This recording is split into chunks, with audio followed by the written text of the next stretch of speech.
What's going on, guys? It's Cimo. So today I'm bringing to you my top 5 meta decks for the June 2019 format. It all comes down to this. We are now officially in the WCQ season. We've got the Central American WCQ coming up this very weekend, followed by the South American WCQ, the North American WCQ, and the European WCQ each and every weekend thereafter. Not to mention, we still have plenty of nationals and other even smaller regionals still taking place. So if you're still trying to get your invite, or maybe you want to go to one of these events to try to qualify in those last chance qualifiers, you're going to need to know what the top decks are so that you can best prepare yourself to combat all of these particular matchups. So without further ado, let's go ahead and get right into it. Kicking things off with number 5, I don't have one deck in particular. I really want to give you guys just one solid number 5 option that I can say that against all the other decks, this one particular deck can just completely and utterly have a good chance of beating them.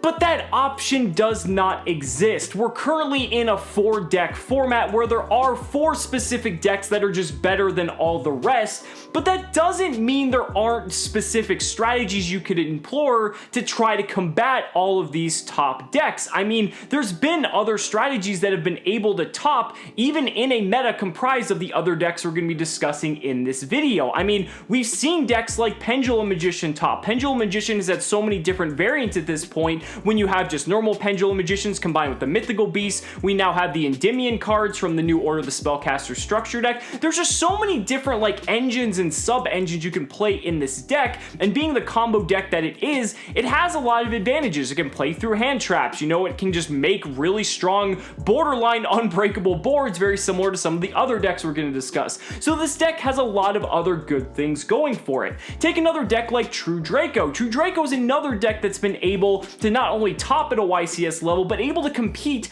with these other strategies solely because of the fact that it can run all these different floodgates and just play a very stun style strategy against the opponent. A card like Crackdown has had a very big impact on the deck's performance, and just being able to play cards like There Can Be Only One really hinder a lot of the current decks in the metagame. Not to mention you're backed by a ton of draw power and consistency, and while you are playing a stun deck, it is a very strong stun deck at that, and some decks just can't really compete with that. Hell, at the German National, Altergeist ended up taking first place, and even if you take Altergeist completely out of the equation here, you can look at the top 64 breakdown from my meta analysis that I did yesterday, and there were so many other decks that topped. And yeah, sure, a National is like a giant regional of sorts, but there's still very high caliber players playing at this event. It's still like a 17 round tournament, so you have to keep in mind that just because there are decks that are considered the best decks doesn't mean that if you find specific weaknesses that you're willing to exploit with any particular given strategy, then you could be able to actually combat these meta strategies at the very best of your ability. And that's why I can't really give any one deck in particular the number 5. It's really what deck you think has the best chance to combat all the top 4 decks as a pretty much solid rogue contender. But moving on to number 4, we're going to get into the heavy hitting decks that have been dominating this format for the past several months, and these are the decks that you've come to know and love or hate depending on your perspective. And I'm going to go ahead and kick things off with Danger Thunder Dragon. Now you might be questioning to yourself, Cimo, Danger Thunder Dragon just won YCS Knoxville. Why is it at number 4? Well, I want to preface this by saying that these next 4 decks that I'm going to be discussing, they're all interchangeable in these slots because I'm just going by marginal differences of what I personally feel why one deck is better than another, but maybe on your own personal list you might have Danger Thunder Dragon at number 1, and that's perfectly fine. The point I'm trying to make here is that all 4 of these decks that I'm going to cover are strong for their own reasons and actually could very well be at the number 1 slot on this list, but this is just my own list, so do keep that in mind. So getting back to Danger Thunder Dragon, Danger Thunder Dragon has a ton of great things going for it. I mean, it's arguably the best combo deck of the format. It has the highest ceiling of any deck in the format, meaning that if it goes off completely just unhindered, it's going to create a completely unbreakable board that is pretty much going to guarantee you're going to win your game one. Not to mention, even if you do end up going second, you have all the tools in Danger Thunder Dragon to be able to just completely cripple your opponent, because you have so many extenders that it doesn't matter how many forms of disruption they have, you can play through so many because you just have one card after another that generally replaces itself, and that's what's so good about this deck. This deck is relentless at throwing firepower onto the board, and that's why it's been able to do so well. But that doesn't mean the deck doesn't come without its weaknesses. One of the big weaknesses I feel is that with Mystic Mine in the format, that is a card that can completely cripple this strategy, and we're starting to see that Mystic Mine is becoming a staple in Sky Striker. Mystic Mine is starting to be played in Orcust. You know, Mystic Mine is a deck of its own. It's starting to see play in the main deck, not even just the side deck, in other meta strategies. And when it comes to Mystic Mine, because you're playing a deck like Danger Thunder Dragon, specifically the Sekka's Light build, which is the build that's seeing the most success, you have no main deck out to this card, and that means you're going to automatically lose any single game one where you go up against a deck playing this card. And I feel that's a very significant weakness, because that gives any deck that does play Mystic Mine just a complete edge, whether or not the deck ceiling is reduced by comparison to Danger Thunder Dragon. But the thing is, they could just drop Mystic Mine and then you have no way to stop it. Yeah, sure, I mean, I guess you could technically negate with like Hot Red Dragon Archfiend Abyss or like number 38, but if your opponent has a way to bait those cards out, if they're going second, they drop Mystic Mine and it's just like game over for you. They can just like deck you out because they know you have no out in your deck because you're playing Sekka's Light. And over the course of like a 17 or 18 round event, that's going to add up in terms of your losses, and it's going to significantly hinder your ability to go the distance. Not to mention, having the prize card Chaos Armageddon Dragon also makes a significant difference in this deck as well, and that's a very high price barrier that not a lot of people are going to be able to afford, and it does make a pretty big difference having that card compared to not, just because of the combo ability that it adds to the deck's capabilities. So you have to think there are some inherent weaknesses here that you do have to account for. Not to mention,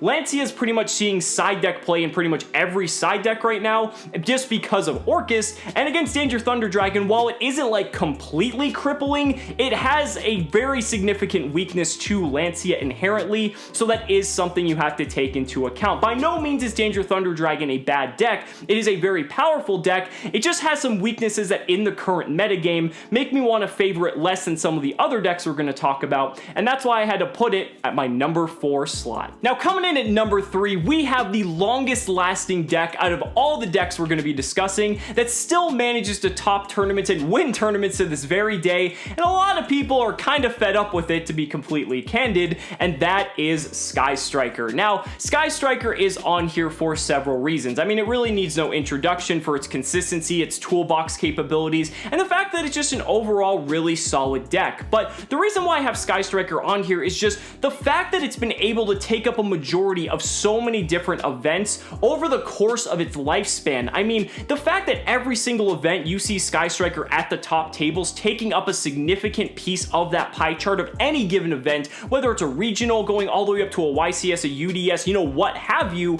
that just proves to Sky Striker's capabilities. I mean, Kagari going to 1 was a pretty significant hint because the deck did lose a lot of its recursion, but at the same time, the deck got a boon in Mystic Mine, being able to slow the other big combo decks down, kind of make them play their game, and Sky Striker arguably being the strongest control deck of the format, I think that's what gives Sky Striker so much of an edge. I mean, Sky Striker just has so many tools. It can be kind of tweaked depending on how the format decides to shift itself to kind of adapt to any particular format. Sure, you have to play, you know, your entire slew of Sky Striker spells, but at the same time, if you need to play a ton of hand traps, if you're in a combo deck heavy format, you can incorporate them. If you need to play the control game, you can play more control options. Just Sky Striker has so many good things going for it that I really feel like it's kind of like that middle ground deck of the format, and that's why I felt comfortable giving it my number 3 spot. But coming in at number 2, let me tell you guys, this was an incredibly difficult decision because either one of these next 2 decks we're going to be discussing could have easily been in the number 1 slot, more so than the other decks we've already discussed, but it is like this close between them, but only one of them can reign at the top for this month. And for my number 2 slot, I'm gonna have to give it to Orcus. Now, it's crazy to me that a deck as powerful as Orcus is only gonna be in the number 2 category, but it has to go there. Now, Orcus is another combo-based deck, but what's interesting about Orcus compared to something like Danger Thunder Dragon, they are both combo decks, but it's also more of like a control deck as well, because what's cool about Orcus is that to do its main combo, you only need like 2 cards to pretty much facilitate a Nightmare Mermaid play, and then you can pretty much do your entire combo, which ends on anywhere from 4 to 5 disruptions, depending on what type of extenders you have at your disposal. However, aside from that, you can play Orcus in several different ways. You can kind of go the Danger Thunder route and play a ton of extenders to kind of ensure that your combo is going to go through, but you could also opt to play it almost like a control deck where you're going to be playing a ton of hand traps as well, so that if your combo gets stopped, or if you have like a lesser made board because of the fact that your opponent hindered your plays, you still have some hand traps at your disposal so that you don't necessarily lose if your combo gets interrupted. And so maybe if you end on like 1 negation, you still may have something like an Ash Blossom or a Phantasma in your hand for fixing, and that way you're not completely out of the game. I think it's cool how Orcus has the ability to pivot between combo and control depending on what it wants to do. Not to mention, Dingirsu is an absolutely absurd card. I mean, it protects your entire board from being destroyed. It sends cards to the graveyard, so it like dodges all sort of like destruction protective abilities. I mean, it can recycle its own engine. Like, the card is just absolutely ridiculous, and that's why I have Orcus so high. Orcus, as soon as Dark Neostorm was released, was tearing it up. It was getting first places at regionals left and right, and we've seen at these big events this past weekend like YCS Knoxville and the German National, Orcus managed to take so many of the top cut slots. It just didn't manage to take either event, but it made it all the way to the finals of YCS Knoxville, and that's definitely something you have to give it credit for. Orcus does have its weaknesses though. I mean, if its main combo gets stopped, it's kind of exposed, and it has a very vulnerable point where it can pretty much just be completely overwhelmed by a deck like Danger Thunder Dragon, or a deck like Sky Striker can take control of the match entirely in terms of card economy, and then you're really not going to come back. But there are so many ways for that combo to resolve, and there's so many different tools and engines and sub-engines that you can play to ensure that your main combo is going to resolve. Orcus is definitely one of the strongest decks of the format, and that's why I confidently give it my number 2 slot. But that's gonna bring us to my number 1 meta deck of the June 2019 format, and if you haven't figured it out, I'm giving it to Salamangreat. Now, this might come as a shock to a lot of you guys. It's not like Salamangreat is a terrible deck. It's still obviously one of the best decks of the format, but the fact that it's my number 1,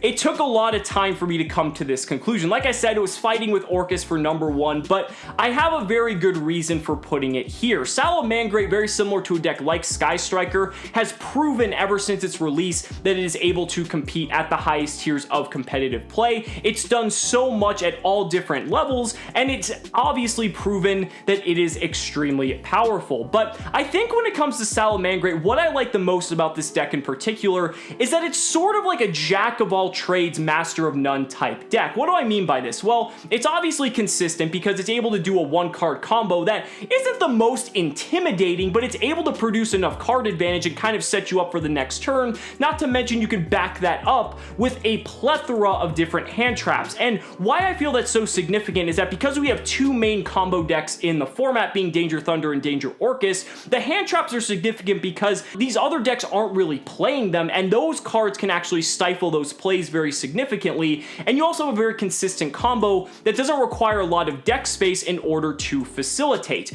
You also have the ability to OTK, you have the ability to go into stuff like Dweller for all the matchups like the Mirror Match for Orcus. Like, it seems that everything at Salamangreat's disposal just has a good matchup against the other top decks. So when you're playing Salamangreat, you can know confidently that no matter what matchup you're going up against, you're gonna have the tools to combat them. It doesn't feel like you're going to have like this one card that's just absolutely going to wreck you. Yeah, sure, its ceiling may not be as high as something like Orcus or Thunder Dragon, but realistically, it's just the most well-rounded deck of the format, and I think because it's rather linear in comparison, it means that there's going to be less less room for error from the player perspective. So when you're going the distance in a long event that's 16, 17, 18 rounds, that means you're going to have a more consistent performance from the deck. It's going to do what it's intended to do, and ultimately that's what matters when it comes to these larger tier tournaments, and that's why I ultimately had to give Salamangreat my #1 slot. Do keep in mind, guys, that all the decks in my top 4 and above are basically interchangeable because all these decks are extremely powerful for their own reason, but I definitely think that Salamangreat earned the #1 slot, at least for the WCQ season. But don't worry, I'll keep you guys updated on all the results from the different WCQs with updated meta analysis frequently at the beginning of each week, so that way you guys know what to expect for your upcoming WCQ. So guys, that's gonna do it for the video. Let me know down in the comments what you guys think about your top 5 decks of the format. I'd really love to hear your thoughts. So guys, thank you so much for watching the video. Be sure to like the video as always, subscribe to the channel for more amazing Yu-Gi-Oh content, and if you found this video helpful, consider supporting me on Patreon or becoming a YouTube channel member, because just by showing your support in any way that you can, you're investing in my ability to continue bringing you amazing Yu-Gi-Oh content. So thanks so much again, and we'll see you next time.